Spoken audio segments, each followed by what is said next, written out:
ಗುರುಗಳೇ, ಪ್ರಥಮವಾಗಿ ವಿನಾಯಕನನ್ನ ಪೂಜೆ ಮಾಡಿದ್ದೇವೆ. ನಂತರ ಯಾವ ಕ್ರಮ ಇದೆ ಗುರುಗಳೇ?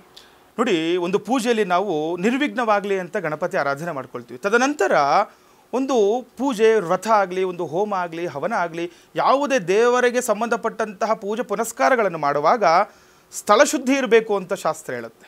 ಯಾಕಂದರೆ ನಾವು ಹಿಂದಿನಿಂದನೂ ಕೂಡ ಏನು ಒಂದು ಸಗಣಿಯಲ್ಲಿ ಸಾರಿಸುವಂಥದ್ದು, ರಂಗೋಲಿಗಳನ್ನು ಬಿಡುವಂಥದ್ದು, ಗೋಮೂತ್ರ ಸಂಪ್ರೋಕ್ಷಣೆ ಮಾಡುವಂಥದ್ದು ಇವಾಗಲೂ ಕೂಡ ಮಾಡ್ಕೊಳ್ತಾ ಬರ್ತಾ ಇದ್ದೀವಿ. ಅದರ ಶಾಸ್ತ್ರದಲ್ಲಿ ಏನು ಹೇಳುತ್ತೆ, ಸ್ಥಳಶುದ್ಧಿ ಆಗಬೇಕು ಅಂತಂದರೆ ಸಪ್ತ ನದಿಗಳಿಂದ ತೀರ್ಥ ತೊಗೊಂಬರಬೇಕು ಅಂತ.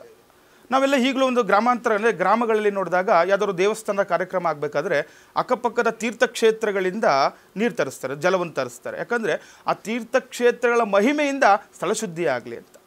ಹಾಗಾಗಿ ನಾವು ಏನು ಮಾಡೋಕ್ಕಾಗುತ್ತೆ, ಕೆಲವೊಂದು ನಿಮಿತ್ತ ಕಾರಣಗಳಿಂದ ನಾವು ಸಪ್ತ ನದಿಗಳಿಂದ ತೀರ್ಥವನ್ನು ತರಲಿಕ್ಕಾಗಲ್ಲ. ಹಾಗಾಗಿ ಏನು ಮಾಡುವಂಥದ್ದು, ಒಂದು ಕಳಶದಲ್ಲಿ, ವಿಶೇಷವಾಗಿರುವಂತಹ ಒಂದು ತಾಮ್ರದ ಕಳಶದಲ್ಲಿ ಜಲವನ್ನು ತುಂಬಿಸಿ ಆ ಜಲಕ್ಕೆ ನಾವು ಒಂದು ಅನುಷ್ಠಾನವನ್ನು ಮಾಡ್ತೇವೆ.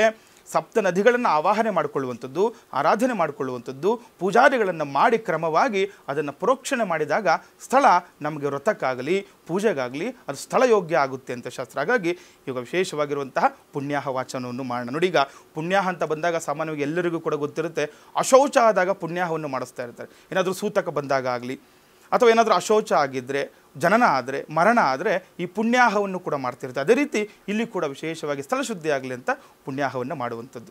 ಗುರುಗಳೇ, ಈ ತಾಮ್ರವನ್ನ ಕಳಶವನ್ನ ಮಾತ್ರ ನಾವು ಉಪಯೋಗಕ್ಕೆ ತಗೋಬಹುದಾ? ಕೆಲವೊಬ್ಬರು ಬೆಳ್ಳಿ ತಂಬಿಗೆಗಳನ್ನು ಕಲಶವನ್ನು ಸಹ ಸ್ಥಾಪನೆ ಮಾಡ್ತಾರೆ. ಇದರಲ್ಲಿ ಯಾವುದು ಸರಿ ಅಂತ? ನೋಡಿ, ಯಾವುದು ಸರಿ ಯಾವುದು ತಪ್ಪು ಅಂತ ಏನಿಲ್ಲ. ನೋಡಿ, ಈಗ ಈ ಕಲಶದ ಒಂದು ವಿಚಾರಕ್ಕೆ ಬಂದಾಗ ನಾವು ಒಂದು ಮಂತ್ರಪೂರ್ವಕವಾಗಿ ಶಾಸ್ತ್ರೋಕ್ತವಾಗಿ ಏನು ಹೇಳುತ್ತೆ, ತಾಮ್ರದ ಒಂದು ಚಂಬಲ್ಯ ಅಂತ. ಈಗ ಕೆಲವರು ಉಳ್ಳವರು ಇರ್ತಾರೆ, ಕೆಲವರು ಇಲ್ಲದವರು ಇರ್ತಾರೆ. ಅವ್ರು ಏನು ಮಾಡಬೇಕು, ಒಂದು ಕೆಲವರು ಇದ್ದವರು ಬೆಳ್ಳಿಯಲ್ಲಿ ಅಥವಾ ಬಂಗಾರದಲ್ಲಿ ಮಾಡ್ಬೋದು.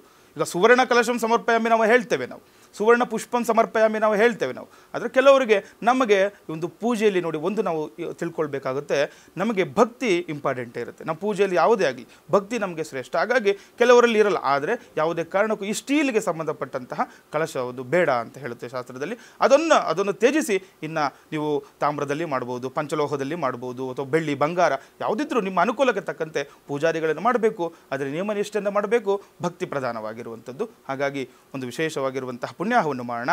ಓಂ ಗಂಗೆ ಚಮುನೆ ಚೈವ ಗೋದಾವರಿ ಸರಸ್ವತಿ ನರ್ಮದಾ ಸಿಂಧು ಕಾವೇರಿ ಜಲೇಸ್ಮಿನ್ ಸನ್ನಿಧಿಂ ಕುರು ಮಖೇರಣಾಗ ಚಕ್ಷುಷೇ ಗೋಪಶ್ಯವರಮೌರದಸ್ತಸ್ಯ ಭಾಜಗತೆ ಅನಃ ಪುಷಟೀರಿವ ಮಾತರಃ ರಸ್ಮಾತ್ ಅರಂಗ ಮಾಮಭೋಗ್ಯಸ್ಯ ಕ್ಷಯಾಗ ಜಿನ್ಮಥ ಶಿವೇ ನಮಃ ಚಿಕ್ಷುರಾ ಪಶದಾ ಪಶವಯಾತರ್ವೋಪಸೃತ ತತ್ವಚಂ ಮೇ ಸರ್ವಾಗುಂಭಗ್ನಿಗುಂ ಬ್ರಶ್ಚುರೋ ವೇ ವೋಭೈವರ್ಚೋಬಲಭೋ ದುರಿದತ್ತ ಬ್ರಹ್ಮತೇನ ಪುನೀಮಹೇ ಉಭಾಭ್ಯಾಂ ದೇವಸವಿತಃ ಪವಿತ್ರೇಣ ಸವೇನ ಚ ಇದಂ ಬ್ರಹ್ಮ ಪುನೀಮಹೇ ಇಂದ್ರ ಸುನೀತಿ ಸಹ ಮಾ ಪುನಃ ಸೋಮ ಸ್ವಸ್ಯ ವರ್ಣ ಸಮೀಚ್ಛಾ ಭೂರ್ಭವತ್ ಸ್ವಾಹಾ.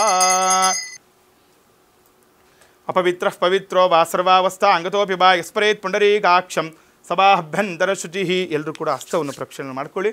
ಓಂ ಅಪವಿತ್ರಃ ಪವಿತ್ರೋ ವಾ ಸರ್ವಾವಸ್ಥಾ ಅಂಗತೋಪಿ ಬಾ ಯಸ್ಪರೇತ್ ಪುಂಡರೀಕಾಕ್ಷಂ ಸಭಾಭ್ಯಂತರ ಶುಚಿಃ.